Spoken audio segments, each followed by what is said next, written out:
বাহরাইনে কর্মরত প্রবাসী আমিরুল ছুটিতে সৌদি আরব ঘুরতে যেতে চান। সৌদিতে থাকা আজমল টিকিট কেটেছেন বাংলাদেশে ফেরার জন্য। অন্যদিকে ছুটি শেষে দেশ থেকে আমিরাতে ফিরবেন প্রবাসী নাজমুল। কিন্তু মধ্যপ্রাচ্যের বর্তমান উত্তেজনাকর পরিস্থিতিতে তাদের সবারই এখন একটি বিষয় নজরে রাখতে হবে, যুক্তরাষ্ট্র ও ইরানের সংঘাত ঠিক কোন দিকে যাচ্ছে। গালফ নিউজ এ নিয়ে একটি নিবন্ধ প্রকাশ করেছে। প্রশ্ন আসে, কেন নতুন করে আরব দেশগুলোতে উদ্বেগ বাড়ছে? কারণ যুদ্ধ এখন শুধু যুক্তরাষ্ট্র আর ইরানের মধ্যে সীমাবদ্ধ নেই। সংঘাতের প্রভাব ছড়িয়ে পড়ছে পারস্য উপসাগর, লোহিত সাগর এবং আন্তর্জাতিক জাহাজ চলাচলের গুরুত্বপূর্ণ রুটে। একের পর এক হামলা, পাল্টা হামলা এবং এরই মধ্যে হুমকিতে পুরো অঞ্চলই অস্থির হয়ে উঠেছে। কি কি সংকেত বলছে পরিস্থিতি আরও জটিল হতে পারে?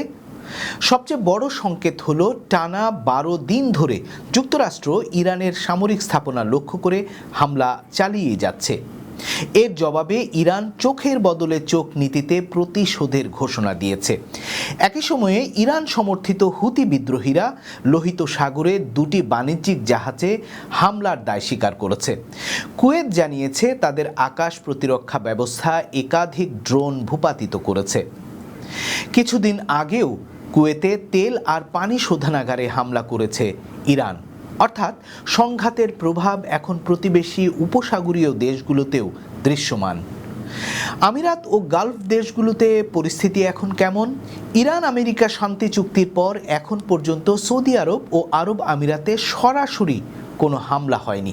বিমানবন্দর ও আকাশপথ চালু রয়েছে, বন্দরও সচল রয়েছে, তবে নিরাপত্তা জোরদার করা হচ্ছে এবং বিভিন্ন দেশের এয়ারলাইন্স এখন ফ্লাইট স্থগিত বা সীমিত আকারে পরিচালনা করছে।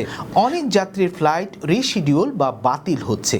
তাই ভ্রমণের আগে নিজ নিজ এয়ারলাইন্সের সর্বশেষ তথ্য যাচাই করার পরামর্শ দেওয়া হচ্ছে। এই সংঘাতে প্রবাসীদের জন্য সবচেয়ে বড় ঝুঁকি কি? সরাসরি যুদ্ধ নয়, বরং ভ্রমণ ব্যাহত হওয়া, ফ্লাইটের পরিবর্তন, জাহাজ চলাচলে ঝুঁকি এবং নিরাপত্তা পরিস্থিতির দ্রুত পরিবর্তনই এখন সবচেয়ে বড় উদ্বেগ প্রবাসীদের জন্য। তাই গুজবে কান না দিয়ে সংশ্লিষ্ট দেশের সরকারি নির্দেশনা এবং এয়ারলাইন্সের আপডেট নিয়মিত অনুসরণ করা জরুরি। বিশ্ব অর্থনীতিতে এর প্রভাব কতটা পড়ছে? সংঘাত বাড়ার সঙ্গে সঙ্গে আন্তর্জাতিক বাজারে তেলের দাম বেড়েছে। অপরিশোধিত তেল $95 কাছাকাছি গিয়ে পৌঁছেছে। যুদ্ধ দীর্ঘ হলে পরিবহন ব্যয়, বিমান ভাড়া এবং পণ্যের দাম আরও বাড়তে পারে বলে আশঙ্কা করা হচ্ছে। তাহলে কি পুরো গালফ অঞ্চলে যুদ্ধ ছড়িয়ে যেতে পারে? এমন আশঙ্কা পুরোপুরি উড়িয়ে দিচ্ছেন না আন্তর্জাতিক বিশ্লেষকরা। কারণ সংঘাত কেবল এখন 2 দেশের মধ্যে সীমাবদ্ধ নেই। এতে ইরান সমর্থিত গোষ্ঠী, গুরুত্বপূর্ণ সমুদ্রপথ এবং উপসাগরীয় প্রতিবেশী দেশগুলোর নিরাপত্তাও জড়িয়ে পড়েছে। যদিও গালফ দেশগুলো পরিস্থিতি নিয়ন্ত্রণে রাখতে প্রতিরক্ষা ব্যবস্থা জোরদার করেছে, তবুও সামান্য ভুল হিসাবও বড় ধরনের আঞ্চলিক সংকটের জন্ম দিতে পারে।